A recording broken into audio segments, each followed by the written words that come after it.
morning, or depending on when you're watching this, good afternoon, good evening, or good night. My name's Ross, and as always, told out of Voice of Radio. So today, well, I'm stuck in, honestly, all day because there's a typhoon outside, like a literal, actual typhoon.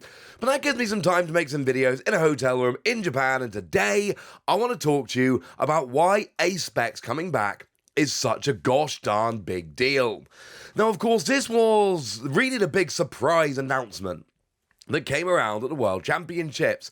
We did get the reveal of ancient and future Pokémon, which was cool, but we knew that was coming. Like, we figured out that was definitely going to be coming. So, the fact that they were called ancient and future was, kind of interesting. It wasn't exactly the biggest news in the world in that regard, because we expected it. Don't get me wrong, the specifics were very surprising. But the actual, we're going to be shown EXs of Paradox Pokémon, I had called that very publicly on my channel more than once. The return of ACE SPECs, however, not a clue. I did not predict that, and honestly, I don't think anyone really predicted that. Like, there might have been some people that predicted a returning mechanic or something along those lines, but I don't think anyone actually predicted that ACE SPEC cards would be coming back, because why would they? But since ACE SPECs are coming back, I've had a bunch of questions from people who weren't playing at the time asking kind of what the deal is, and I've had a bunch of questions from people who were playing at the time asking me, are we going to be seeing anything a little bit different? So I figured that was something we needed to have a chat about today. Now, one thing that is really important to note, ACE SPECs are not coming back immediately. They are coming back in 2024. So the next set, Paradox Rift, which we have seen is going to be coming, that's going to be our November set. They won't be in Paradox Rift. There is basically no chance we see these debuting in Paradox Rift. That would be incredibly strange. We're going to get them earliest our February set. That is realistically the earliest we could see these actually coming back around. Our February set, Scarlet and Violet 5. So what actually are these ACE SPECs? Well, they're a category of card that came around in the black and white era, and they were one of any kind in your deck. Very much, in fact, like Prism Star cards, which are a little more recent and more of you, I think, will be familiar. The difference is they were all items or tools.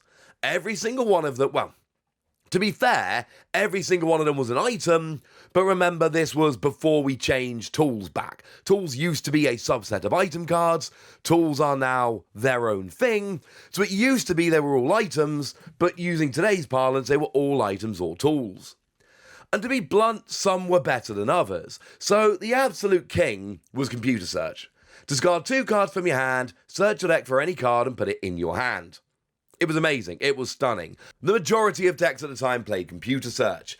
It's the same way, Arceus is a great example here. When Arceus V-Star was originally shown off, I thought there were going to be two camps of people.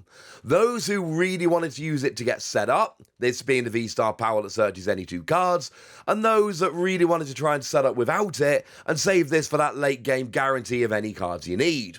No, it's an early game thing. When you get Arceus, unless you somehow have the best hand in the world, you use the V-Star Power Starbirth to go and get whatever 2 cards you need to help you finish setting up, and then you roll. This is why people play computer search. It is that one extra card that lets you absolutely go. Let's not forget, of course, that at the moment we've also got Forest Seal Stone, which is a very similar kind of thing. You pop it on a Pokemon V and it gives you a V-Star Power that lets you go and grab any card you like. It's exactly the same kind of thing here. We've seen how great Starbirth is. We've seen how great Forest Seal Stone is. So even if you weren't playing back then, you should hopefully see how good this is. Will we get a reprint of this? The honest answer is, I don't know. I kind of would like it, but it would also be kind of a little bit boring. But to be clear, this is the iconic ACE SPEC, and everybody knows this is the iconic ACE SPEC. It would be fitting, frankly, if ACE SPECs were to come back with this. If this were to kind of herald the return of ACE SPECs, that would be a fitting thing, because everybody knows it, everybody saw it, everybody used it. There were a couple of others that saw a little bit of play. Now, Dowser Machine was the clear number 2. That was an item card that let you discard 2 cards from your hand, and then you put a trainer card from your discard pile into your hand. Any trainer, so item supporter, etc. This wasn't quite so good, because it wasn't good in the early or kind of mid-game, maybe a little bit in the mid-game, but it was really good for getting you rolling, and, Dark Patch was really good in Darkness decks, so this would be able to give you like a fifth Dark Patch. That was a play we saw a lot from Dowsing Machine. It was very, very much a clear number 2, let's be clear, but it still saw a whole bunch of play.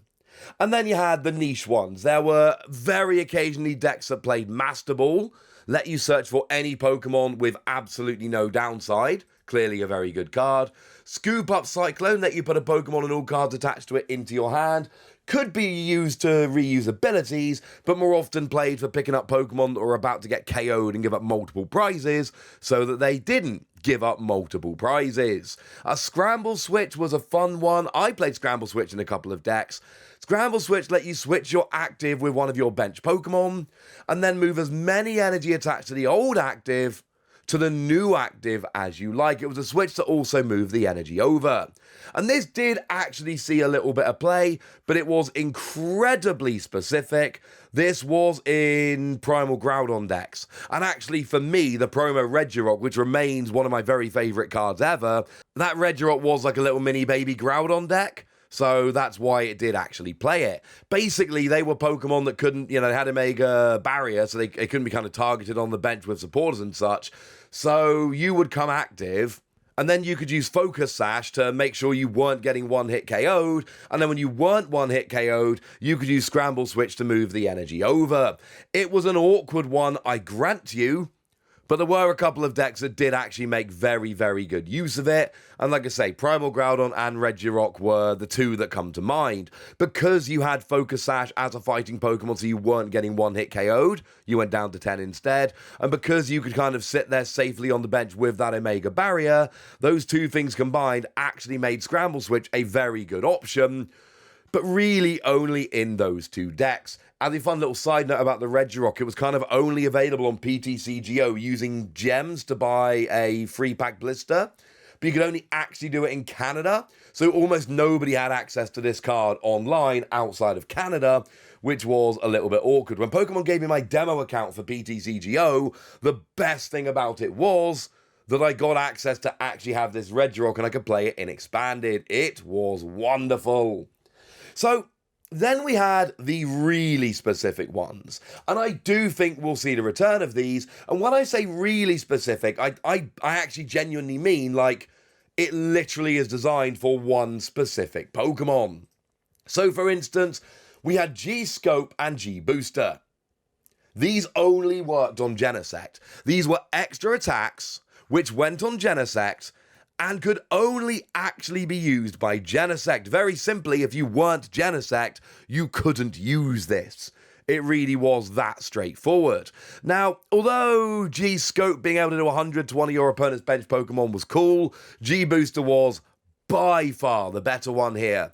2 energy, 200, discard 2 energy attached to this Pokemon, and damage isn't affected by any effects on the defending Pokemon. If they were blocking somehow, they wouldn't be able to block. The key point we need to mention here, look at Genesect DX as 170 HP Pokemon. That was a standard for EXs, kind of 180-ish. Genesect was actually very slightly low. So 200 would get almost anything, and that's why this saw a huge amount of play. The other one I want to shout, and there were a few others, but the other one I really want to shout out here is Victory Piece. If it was attached to Victini EX, then Victini EX can use its attacks regardless of the amount or type of energy attached to it. Basically, it let Victini EX attack for free, a basic Pokemon. And yes, that meant turn 1 attacks. So Turbo Energize was quite nice, although that was a single energy, so kind of a waste of an ACE spec. Search for 2 basic energy and attach them to your bench Pokemon in any way you like. But for free energy, or 0 with the tool, you can do 100 damage against an EX. But then EXs like Genesect, which saw a lot of play, were weak, and this was a 0 energy basic Pokemon that could get a one-hit KO on something like a Genesect. And I bring up things like Victory Piece and the G cards, G Booster, and G-Scope as well, because I expect them to go back to this. One of the things I think we need to bear in mind about these ACE specs coming back is that they are called ACE specs. This is not the spirit of ACE SPECs. This is not the successor to ACE SPECs. This is the return of ACE SPECs. This is ACE SPECs coming back as ACE SPECs. And the reason that is so gosh darned important is because it means that we can look at old ACE SPECs and really use it as a guide for what we should be expecting. I would expect cards like Computer Search and Dowser Machine and Master Ball that can help any deck. I would expect some techier stuff like Scramble Switch and Scoop Up Cyclone and Gold Potion, which healed 90. Did actually see a little bit of play here and there, although I never really understood it that well. Except for the dude who top cut a tournament with it because they could only borrow this because their friend was using their Computer Search. That did make sense. And I do expect some specific ones like G-Booster, G-Scope, and Victory Piece. There were also some for Black and White Kyurem. It was Gen 5 at the end of the day. But my point is, this is what we should be expecting from ACE SPECs. And the fact of the matter is, back in the Black and White era, every deck played an ACE SPEC. Every single deck played an ACE SPEC. This isn't like Radiant Pokemon where there are some decks that don't play them. You know, the Radiant Pokemon are great. Greninja probably chief among them. You know who's not playing a Radiant Pokemon and has absolutely no intention of playing a Radiant Pokemon ever? Mew decks.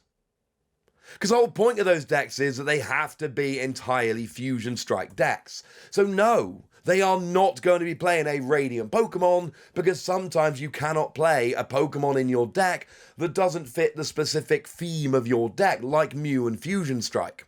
That is not the case with ACE SPECs, and this is another very, very important point that people need to realise. Yes, I know not every deck plays a Radiant Pokemon because they're Pokemon and sometimes you don't have the space for them, they don't fit your deck.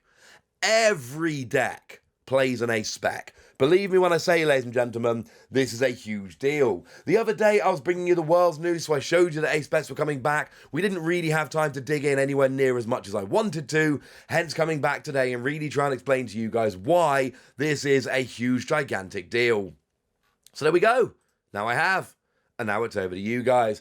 Tell me what you think about this. Tell me how excited you are. Tell me anything you want to tell me in the comment section. Go nuts. Be nice. And then make sure you like this video, subscribe to this channel, follow me on Twitter at @TheWasi. That's where we talk about Pokemon and card games and all kinds of fun things. And please do consider checking out patreon.com/PTCG Radio, where you can support the channel, get some bonus podcasts and all kinds of fun things. But by far the most important thing as always, look after yourselves till next time, would ya?